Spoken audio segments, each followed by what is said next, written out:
Welcome back to Underworld Unveiled. Let's prepare for a journey into the mind of a true monster and his horrific crimes. This is a story you won't want to miss.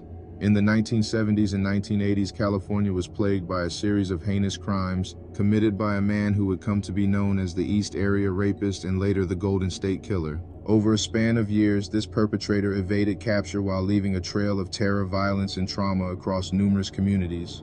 The Golden State Killer's modus operandi was characterized by breaking into homes at night where he would confront victims, often while they were asleep, with a flashlight blinding their eyes. Wearing a black ski mask, he would wield knives and firearms, demanding compliance to avoid lethal outcomes. It is estimated that he raped at least 51 women, frequently while their spouses and children were present, and he is known to have murdered 13 individuals, although the actual count may be higher.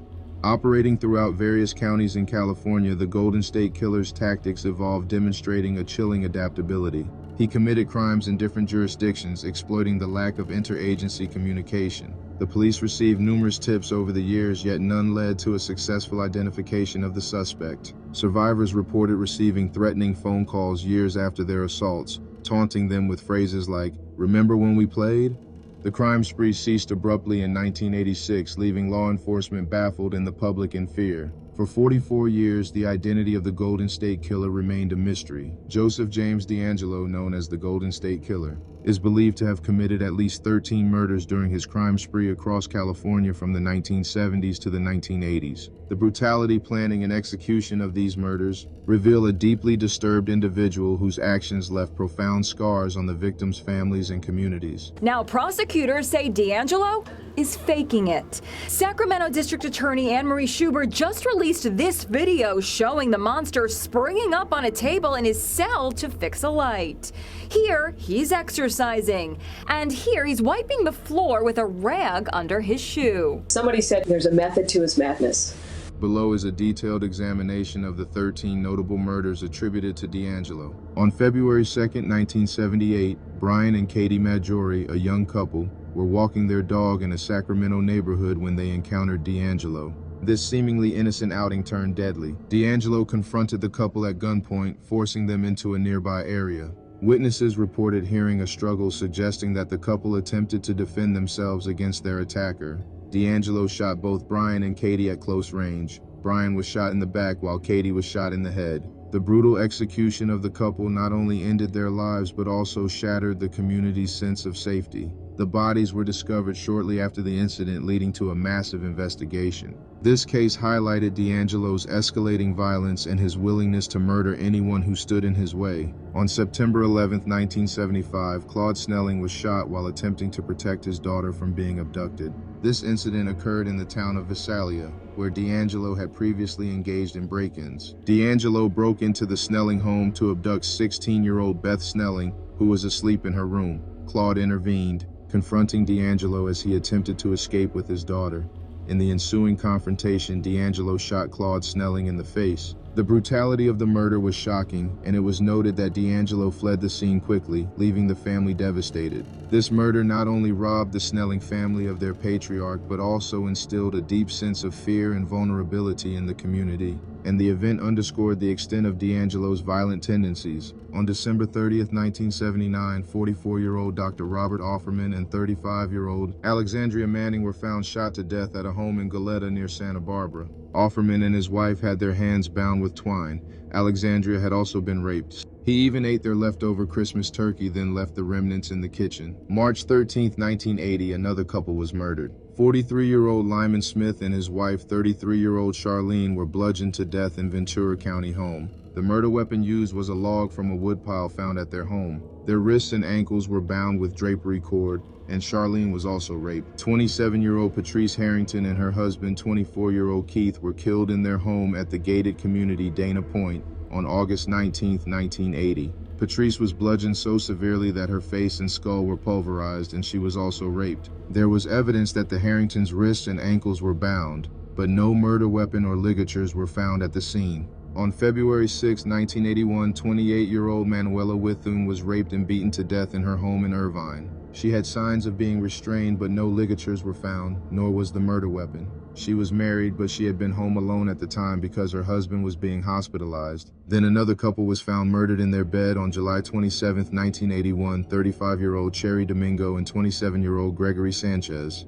Sherry was raped and bludgeoned. She had bruises on her wrists and ankles from her also being bound. Sanchez was shot and bludgeoned with his head wrapped with clothes that were taken from the closet. The final murder attributed to D'Angelo occurred on May 5, 1986, when he brutally killed 18-year-old Janelle Cruz in her home in Irvine, California. D'Angelo entered Janelle's home where she was alone. He attacked her with a level of violence that shocked investigators. After sexually assaulting Janelle, he murdered her using a blunt force weapon, believed to be a piece of furniture or a heavy object. The crime scene was horrific, with signs of struggle and extreme violence evident throughout the room. Janelle's murder marked the end of D'Angelo's known killing spree, occurring just months before the birth of his youngest daughter. The brutality of this crime was particularly disturbing, as it showcased the depths of his depravity. In April 2018, an investigative breakthrough occurred when Detective Paul Holes applied the DNA from old rape kits to an online genealogy database, resulting in a match to a first cousin.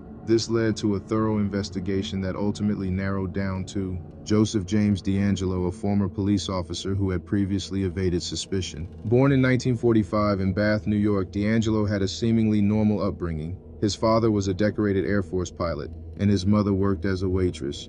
D'Angelo had attended California State University in Sacramento, earning a degree in criminal justice, and served in the Navy during the Vietnam War. D'Angelo's criminal behavior began as a ransacker in Visalia, California, where he committed his first recorded crime in 1974. He later escalated to sexual assaults and murders, utilizing psychological manipulation and meticulous planning. He developed tactics to remain undetected, including wearing disguises and altering his appearance to evade police sketches. D'Angelo's attacks were methodical and sadistic. He would often target homes with specific layouts and wait for hours in silence after committing his acts, instilling fear in his victims. His psychological manipulation included whispering the names of his victims, leading them to believe they were known to him personally.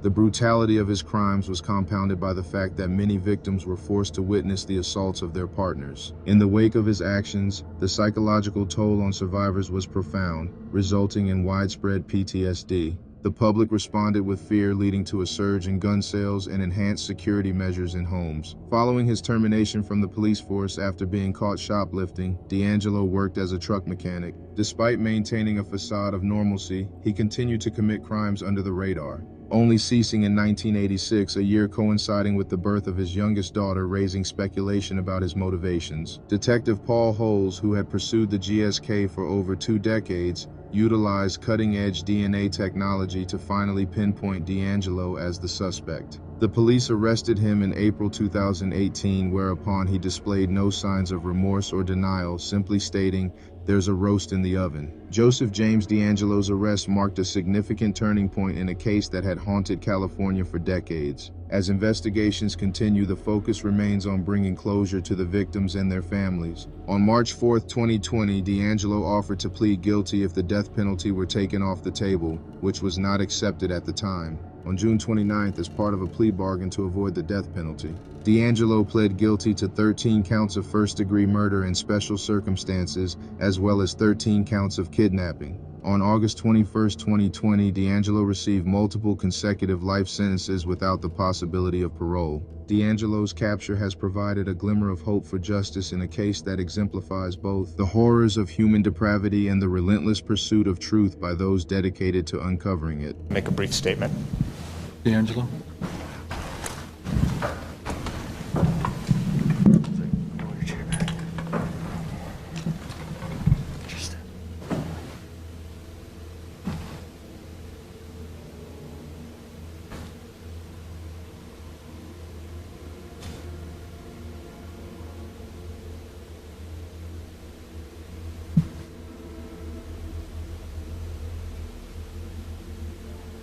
I've listened to all your statements,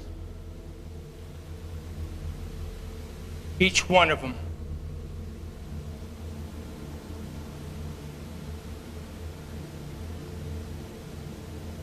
And I'm truly sorry everyone I've heard. Thank you, Your Honor. Thank you, sir. Thanks for joining us on this exploration into the shadows here at Underworld Unveiled. If you enjoyed the content, please give us a like and subscribe for more chilling true crime stories. We want to hear from you. Drop a comment below with any cases you'd like us to investigate next. Your suggestions help shape our future content. Until next time, stay curious and keep your eyes open as we unveil more mysteries from the underworld.